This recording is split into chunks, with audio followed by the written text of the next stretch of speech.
এদের কোনো পিএফ নেই, কোনো মানে মাতৃত্বকালীন ছুটির একটা অর্ডার আছে কিন্তু সেটা প্রয়োগ হয় না। মাতৃত্বকালীন ছুটি এরা কার্যত পায় না, অন্য কোনো ছুটি নেই, অন্য কোনো সুবিধে নেই, প্রভিডেন্ট ফান্ডের ব্যবস্থা নেই, এদের জন্য কোনো সামাজিক সুরক্ষা নেই, ইএসআই সেটাও এরা পায় না। তো যার ফলে একটা মানে মানে খুব ভয়ঙ্কর অবস্থা। এরা আন্দোলন করবে না তো কি করবে? নমস্কার স্যার, বিবিধ নিউজ থেকে আমি কৌশিক বলছিলাম। হ্যাঁ, হ্যাঁ, হ্যাঁ। স্যার বলছি, আশাকর্মীদের এই যে আন্দোলনটা হলো, একদিকে চন্দ্রিমা ভট্টাচার্য তিনি বলছেন আশাকর্মীদের এত কিছু দেওয়া হয়েছে, তার পরবর্তীতেও তারা রাজনৈতিক উদ্দেশ্যে প্রণোদিতভাবে এই আন্দোলন করছেন। আবার অন্যদিকে আশাকর্মীরা তারা রাজ্য সরকারের দিকে তোপ দাগছেন। এখানে হচ্ছেটা কি, ব্যাপারটা কি, দোষটা কার স্যার? দেখুন, প্রথম কথা হচ্ছে আন্দোলন হয়ে যায়নি, আন্দোলন ওরা দীর্ঘদিন ধরেই করছে। 2019 সালে ব্যাপক আন্দোলন করেছিল, তারপরে সরকার প্রতিশ্রুতি দিয়েছিল কিন্তু কিছুই পালন করেনি। তারপরে আবার প্রায় গত 1 মাস ধরে ওরা কর্মবিরতি করেছে এবং গত পরশুর আগের দিন ওরা কলকাতায় ব্যাপক বিক্ষোভ দেখিয়েছে। তারপরের দিন ধিক্কার দিবস পালন করেছে, এখনো আন্দোলন চলছে। হ্যাঁ। এখন মুশকিলটা কি জানেন? স্বাস্থ্য দপ্তরের অধীনে, রাজ্য স্বাস্থ্য দপ্তরের অধীনে 72,000 আশা কর্মী আছে। এই প্রকল্পটা চালু হয়েছিল 2007 সালে। তা প্রকল্পটা এই আশা কর্মীদের কি করার কথা? গর্ভবতী মা ও নবজাতকদের পরিচর্যা, সার্বিক সুসংহত টিকাকরণ, মা ও শিশু মৃত্যু প্রতিরোধ এবং সাধারণ মানুষের স্বাস্থ্য পরিষেবা প্রদানে তারা গুরুত্বপূর্ণ ভূমিকা পালন করে। এখন যেহেতু স্বাস্থ্য বিভাগে পশ্চিমবঙ্গ সরকারের অনুমোদিত পদের অন্তত 70% পদ শূন্য, যার ফলে এই আশা কর্মীরা তৃণমূল স্তরের যে জনস্বাস্থ্য ব্যবস্থা সেটার একটা মানে ভিত বলতে পারেন বা একটা হাব বলতে পারেন। আশা কর্মী বাদ দিলে কার্যত গ্রামীণ এবং আরবান যে স্বাস্থ্য ব্যবস্থা গরিব মানুষের জন্য সেটা পুরোটা ভেঙে পড়বে। এবার এদের দিয়ে কি করানো হচ্ছে? এই কাজগুলো তো করছেই, এরপরে এদের দিয়ে leprosy, filaria, TB programme, ligation, polio, প্রধানমন্ত্রী মাতৃবন্দনা যোজনা, চোখের আলোয় কর্মসূচি, জল পরীক্ষা, দুয়ারে সরকার, এমনকি এখন দেখলাম যে ভোটের কাজেও এদের লাগাচ্ছে।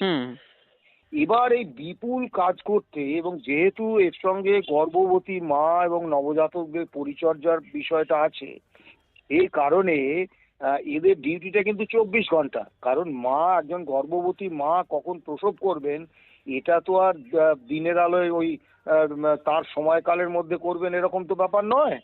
কাজেই তাদের কিন্তু 24 ঘন্টাই কাজে যুক্ত থাকতে হয়। এবার এই বিপুল কাজ করার পরে তাদের বেতন কত দিচ্ছে?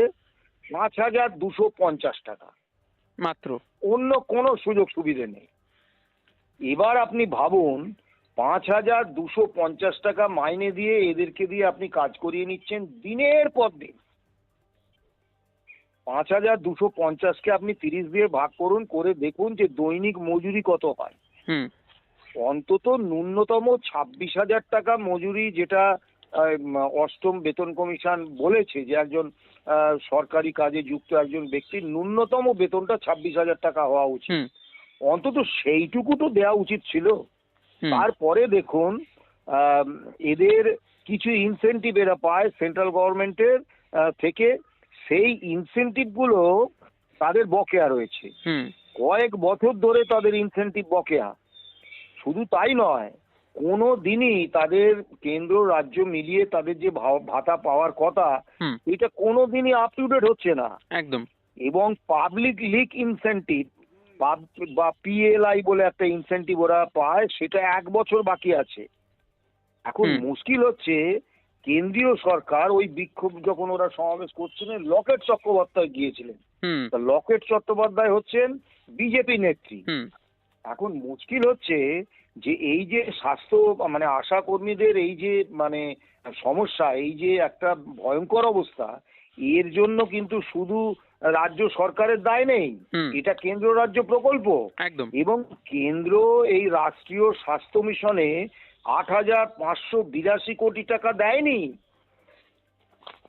লকেট চট্টোপাধ্যায় ওখানে যাচ্ছেন সহমর্মিতা জানাতে। তা তিনি কেন্দ্র সরকারকে বলুন 8,582 কোটি টাকা তাদের এই বাবদ প্রাপ্য রয়েছে রাজ্য সরকারের, সেটা দিয়ে দিতে। আরো মজার ব্যাপার হচ্ছে, চন্দ্রিমা ভট্টাচার্য তিনি মন্ত্রী, তিনি বলছেন আশাদের তো অনেক দিয়েছি, আবার আন্দোলন করছে। ওরা রাজনৈতিক উদ্দেশ্য প্রণোদিত ভাবে তৃণমূল সরকারকে বদনাম করছে। এখন মুশকিল হচ্ছে যে বাম আমলে একজন মন্ত্রীর বেতন ছিল 11,000, মুখ্যমন্ত্রীর 12,000 এবং একজন এমএলএর বেতন ছিল 9,000 টাকা। সেইটা ওনারা করে নিয়েছেন। একজন মন্ত্রীর হচ্ছে 1,50,000 মানে 1.5 লাখ, একজন এমএলএর 1,21,000। তার সঙ্গে হরেক রকমের সুযোগ সুবিধে এবং মেডিকেল রিইম্বার্সমেন্টের নামে, আনলিমিটেড মেডিকেল রিইম্বার্সমেন্টের নামে দু একটা বিচ্ছিন্ন ব্যতিক্রম থাকতে পারে, কিন্তু বাকি সমস্ত এমএলএ এবং মন্ত্রীরা রাজকোষ লুট করছেন। আবার এমএলএদের জন্য আর একটা বাড়তি ব্যবস্থা আছে, বিধানসভায় বিভিন্ন সাবজেক্ট কমিটি আছে। প্রত্যেক এমএলএ কে, সে সরকারি পক্ষের হোক বিরোধী পক্ষের হোক, প্রত্যেক এমএলএ কে 2, 3, 4টে কমিটির মেম্বার করে রেখে দিয়েছে। সেখান থেকে আবার টাকা পাচ্ছে বিপুল বৈভব। তাহলে তারা এই পরিমাণ টাকা পেয়ে চন্দ্রিমা ভট্টাচার্য এই প্রাচুর্যের মধ্যে থেকে তারা ওই 5,250 টাকা বেতন পাওয়া আশা কর্মীকে বলছে যে তোমাদের আন্দোলনে যুক্তি নেই, সরকার অনেক দিয়েছে, তোমরা রাজনীতি করছো। এর থেকে লজ্জার কিছু আছে? তারা চেয়েছে কি এই 5,250 টাকার বেতনটাকে আমরা যে 26,000 টাকা যেটা বললাম যে অষ্টম পে কমিশন যেটা ন্যূনতম মজুরি ধার্য করেছে, সেটাও তারা চায়নি। তারা চেয়েছে 15,000 টাকা দাও।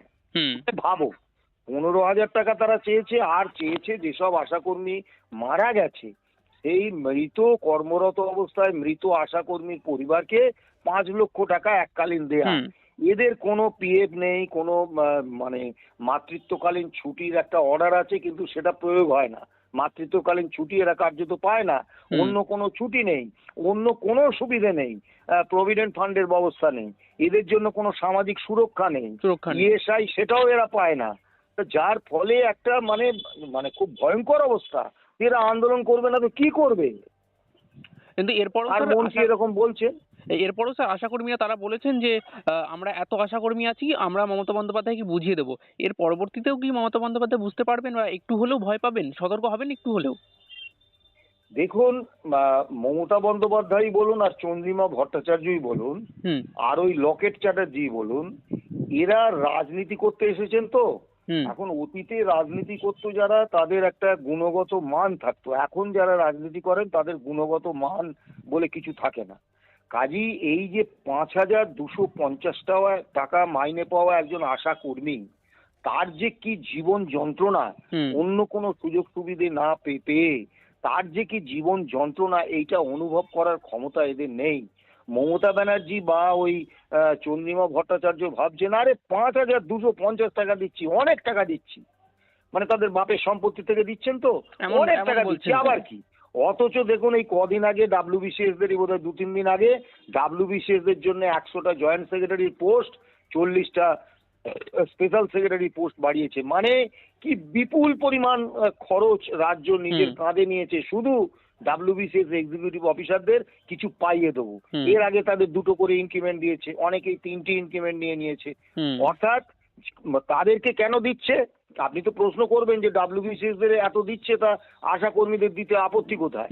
সমস্যাটা হচ্ছে ডাব্লিউবিসিএস এক্সিকিউটিভরা তো ভোটে দায়িত্বে আসেন এবং তারা তো ওই তৃণমূল যে ভোট লুটে পুটে কাউন্টিং এ জোট চুরি করে জনমতের প্রতিফলন ব্যতি রেখে যে ক্ষমতায় আসে, সেই কাজটা তো ওই ডাব্লিউবিসিএস এক্সিকিউটিভ অফিসারদের একটা বড় অংশ করে দেন। কিছু ব্যতিক্রম নিশ্চয়ই আছেন, সেই জন্য তাদের খুশি করতে হবে। আর আশা কর্মীরা তো, আর তারা ধর্মঘট করেছেন, তারা একদম অনন্য পায়ে হয়ে ধর্মঘট করেছেন। ভাবুন, 2019 সাল থেকে তারা আন্দোলন করছেন, আজকে 2026 সাল। একদম কোনোভাবে কোনো উপায়ন্তর না পেয়েই তারা কর্মবিরতি করেছেন, ধর্মঘট করেছেন। তা আমি 2025 সালে একবার এদের একটা আন্দোলন হচ্ছিল, তা আমি সেখানে গিয়েছিলাম। আমি তাদের জিজ্ঞেস করেছিলাম আপনারা কর্মবিরতির পথে হাঁটছেন না কেন? তারা উত্তর দিয়েছিল, আমাকে স্তম্ভিত করে দিয়েছিল, দেখুন আমরা তো গর্ভবতী মা এবং নবজাতকদের পরিচর্যার কাজে থাকি, মানুষের টিকাকরণ, তারপরে মা শিশু মৃত্যু প্রতিরোধ, সাধারণ মানুষের স্বাস্থ্য পরিষেবা। এখন আমরা যদি কাজটা বন্ধ করে দিই না, কারোর কিচ্ছু আসবে যাবে না। এই গরিব যে মা প্রসূতি, তাকে হাসপাতালে নিয়ে যাওয়া যাবে না, বাড়িতে প্রসব করাতে গিয়ে সে মারা যাবে। শিশু তার উপযুক্ত পরিচর্যা হবে না, সে মারা যাবে। কি করব বলুন? আমরা শুধু নিজেদের দাবির কথা ভেবে এদের এত বড় সর্বনাশ করব? এরা আজকে বাধ্য হয়েছেন কর্মবিরতির জন্য, মানে কেউ শুনছে না, কি করবেন? কি বলবো? এবং অন্য রাজনৈতিক দলগুলো দেখুন, তারা ওদের সবাই গিয়ে একটু মানে বাজার গাওয়ানোর চেষ্টা করছে। কিন্তু আমি বিজেপিকেও বলবো, বিজেপির রাজ্য সভাপতি যিনি আছেন তিনি শিক্ষিত মানুষ, শ্রমিক ভট্টাচার্য, তাকেও বলবো আপনি কেন্দ্রীয় সরকারকে আবেদন করুন, বলুন যে এই যে রাষ্ট্রীয় স্বাস্থ্য মিশনে কেন্দ্রের যে ৮,৫৮২ কোটি টাকা রাজ্যের বকেয়া রয়েছে, কেন্দ্রকে সেটা দিয়ে দিতে বলুন। তাহলেও তো সেই টাকাটা যদি রাজ্য সরকার আশা কর্মীদের মধ্যে ডিসবার্স করেন, তাদের তো কিছু দাবি মেটে। এবং আশা কর্মীদের অন্তত ২৬,০০০ টাকা বেতন, ন্যূনতম বেতন, তারা দাবি করেছেন ১৫,০০০, কিন্তু দেয়া উচিত অন্তত ২৬,০০০, কারণ অষ্টম পে কমিশনের ন্যূনতম বেতনটা অন্তত তাদের দিক। একদম। তাদের দিয়ে ২৪ ঘন্টা সরকারি কাজ করিয়ে নিচ্ছ। কার্যত মানে গ্রামীণ এবং আরবান স্বাস্থ্য ব্যবস্থার নিচের তলাটা পুরো টিকে আছে আশা কর্মীদের জন্য, আর তাদের পেটের ভাতটা দেবে না। সেটাই। ধন্যবাদ স্যার।